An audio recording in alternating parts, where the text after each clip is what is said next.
O ano de 2015, que inicia o novo mandato da presidente Dilma Rousseff, tem sido marcado por muitos impactos, entre eles a crise política e econômica que tem afetado diversos setores da sociedade. Insatisfeitos com a situação, diversos grupos começaram a se mobilizar no país e realizar manifestações. Em Fortaleza, esses movimentos ganharam o nome de Impeachment Já e Fora Dilma. Os movimentos Impeachment Já e Fora Dilma foram movimentos sociais da sociedade civil organizada, né? Onde pessoas com pontos de vista em comum, que era combater a corrupção, pedir mais celeridade no julgamento, né, do mensalão, do petrolão, enfim, todos os ilícitos aí constatados pelo Ministério Público Federal. E uma maneira de exercer essa cobrança foi indo às ruas, né, exercendo o papel de cidadão brasileiro, né? A organização dos protestos foi feita por meio da internet. Nas redes sociais, o Impeachment Já e o Fora Dilma ganharam vida e adesão de muitos ativistas, que nos meses de março, abril e agosto coloriram as ruas do bairro Aldeota de verde e amarelo. A articulação se deu através das redes sociais, né?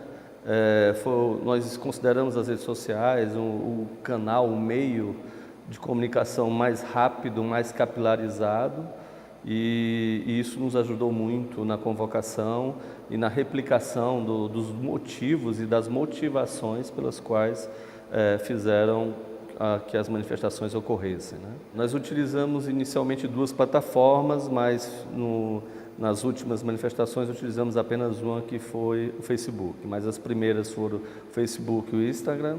E depois nós só utilizamos o Facebook com a criação de eventos, de fanpages, né, do ID, que é o Instituto Democracia e Ética, e fazendo a divulgação dentre os membros e o ciclo de amizades e o ciclo de pessoas que fazem parte daqueles membros, né? De uma maneira geral, as redes sociais elas trazem um espaço de autonomia maior, onde as pessoas elas podem exercer um pouco dessa democracia mais participativa, né? Ou dessa democracia direta. Elas podem interagir, elas podem falar, coisas que eu não posso estar fazendo num parlamento, né? De acordo com o integrante do Instituto Democracia e Ética, Marcelo Marinho, as multiferramentas presentes no Facebook foram fatores importantes para a escolha da plataforma como base de apoio dos movimentos. O Facebook, ele compartilha não só texto, mas compartilha vídeos, né? E existe uma adesão maior do Facebook. O Instagram ainda existe uma limitação no que diz respeito a novas adesões, né? A capilaridade.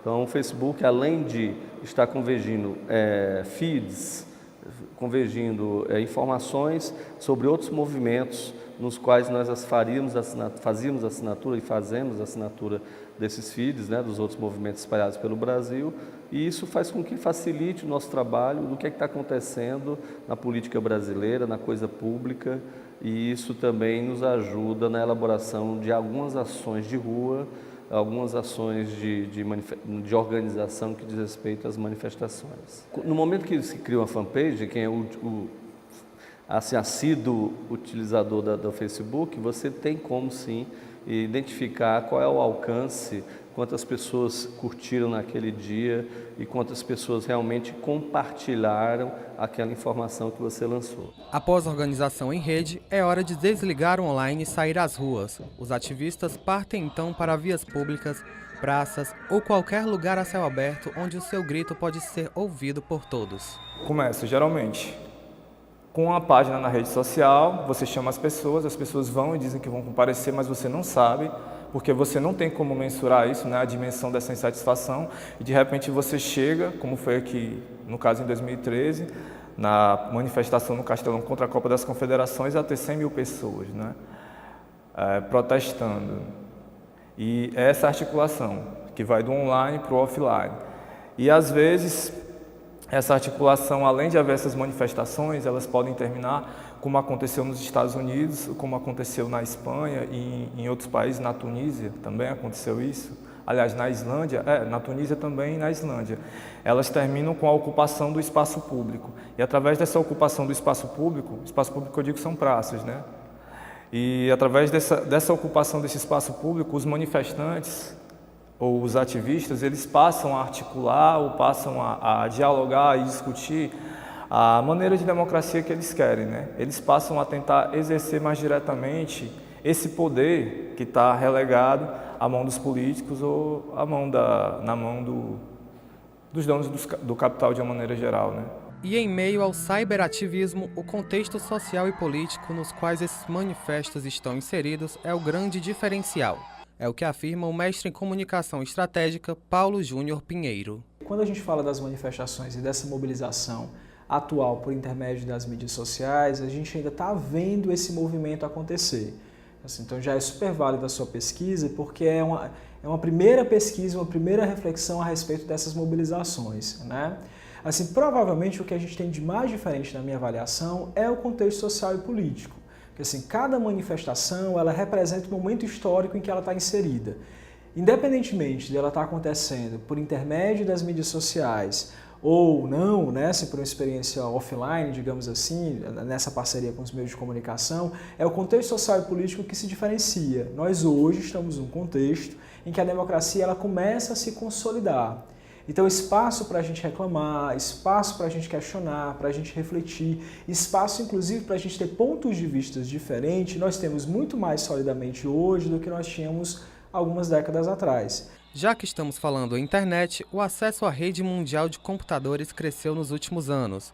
De acordo com a Pesquisa de Mídia Brasileira 2015, PBM 2015, encomendada pela Secretaria de Comunicação Social da Presidência da República, praticamente a metade dos brasileiros, 48%, usa a internet. O percentual de pessoas que a utilizam todos os dias cresceu de 26% em 2014 para 37% em 2015. E a outra metade que não tem acesso, fica de fora das manifestações? É possível compreender, né, nessas manifestações, tanto eventos a favor quanto contra, né? Por um lado, se desenvolveu uma determinada posição contra a presidente Dilma e, por outro lado, pessoas a favor, né? E, então, nesse sentido, se essas pessoas estariam, né, marginalizadas por esse acesso, né, eu diria que talvez aquela parte da população que em estado de extrema miséria, com certeza, não participa, né, porque talvez nem tenham esse tipo de consciência, né, de entrar e pela questão do acesso também, né? Comparando as manifestações da atualidade com outras realizadas no passado, as diferenças são mínimas. A comunicação, no entanto, é o principal fator que pode diferenciar esses dois momentos. A mobilização ela vem de uma inquietação social, né? Essa inquietação, inclusive, seja por uma situação política, seja por uma situação econômica, leva esses grupos ou essas pessoas que são diferentes a se transformarem em grupo, né? E definirem uma pauta que seja de interesse comum. Então, nesse sentido, o que a internet adiciona, o que pode ser positivo e o que pode ser negativo, é a chance da gente conseguir se aproximar de pessoas que estão muito distantes de nós por intermédio, por exemplo, de uma plataforma digital. Então, eu não precisava falar com você, lhe convidar diretamente ou fazer uma ligação telefônica para que você estivesse presente numa manifestação. Nós estamos em cidades diferentes e a gente consegue organizar nas nossas respectivas cidades uma manifestação, por exemplo, no mesmo dia e no mesmo horário. Porque essa noção de distância, ela diminuiu com a internet e com as mídias sociais, né? Porque a gente passou a interagir.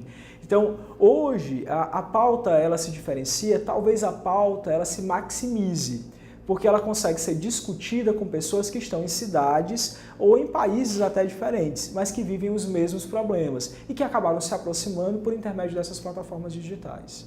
E se parássemos para pensar como aconteceriam essas manifestações hoje, sem o auxílio da internet e das redes sociais? Por exemplo, se a gente for pegar um movimento o movimento de maio de 68, o movimento de maio de 68 na França, o movimento também aqui no Brasil, a revolta os movimentos que eram contra a ditadura militar, né? As pessoas se articulavam através de panfletos, né? Ou as pessoas se articularam através de boca a boca, já que você não tem um espaço midiático.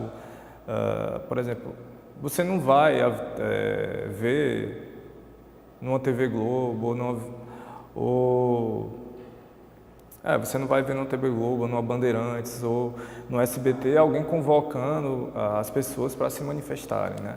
Então tem que ser no boca a boca. No boca a boca, através do panfleto, né? Ou através de jornais, através de outras coisas, saindo nas ruas, né? Eu acho que aí a gente pensaria não em termos mais do online, mas em termos do offline. E a maneira como as pessoas se articulam dentro do offline é saindo nas ruas, chamando um, chamando o outro, megafone, rádio, né? De maneira geral, rádios comunitárias, esse tipo de coisa. Se articulariam como elas se articulavam antes, né? Antes da gente pensar em internet, né? Ou movimentos sociais. Nós teríamos dois vieses aí que eu vejo. O primeiro é que nós não teríamos a mesma velocidade, a capilaridade que a rede social proporciona, certo? Mas, por um outro lado, nós teríamos uma participação de pessoas realmente engajadas, porque nós teríamos que ir à rua mesmo, antes mesmo da manifestação, fazer o convite e a convocação. Nós fomos fazer adesivações, fomos fazer panfletagens, mas teríamos que nos dedicar 100% ao movimento de rua para que realmente repercutisse e tivesse o mesmo sucesso que ocorreu agora nas 3 manifestações. E por falar em sucesso, é notório o resultado satisfatório que as organizações de manifestações e protestos obtêm com o auxílio da internet. O Marcelo comemora o alcance gerado nas 3 edições dos manifestos Impeachment Já e Fora Dilma. Nas 3 manifestações que o ID organizou, nós tivemos um número cada vez maior de participantes, apesar de as confirmações na fanpage serem menores, que isso é até um fenômeno, porque eu acredito que as mesmas pessoas que participaram da primeira manifestação poderiam ou não confirmar sua participação na segunda, mas foram, entendeu? E na terceira da mesma forma. Então a proporção até a terceira, nós tivemos um índice de confirmações menor, mas um índice de participação muito maior. Tivemos 22 mil pessoas na primeira manifestação, 35 mil pessoas na segunda manifestação e quase 42 mil pessoas na terceira manifestação. Então, esse acesso à internet é fundamental. Inclusive, a internet atualmente, o acesso à internet é uma da maneira de você efetivar um pouco mais essa democracia, né, que a gente está querendo exercer no século XXI, né? Até porque a informação ela é mais democrática dentro da internet, né? Ela é mais heterogênea também, né?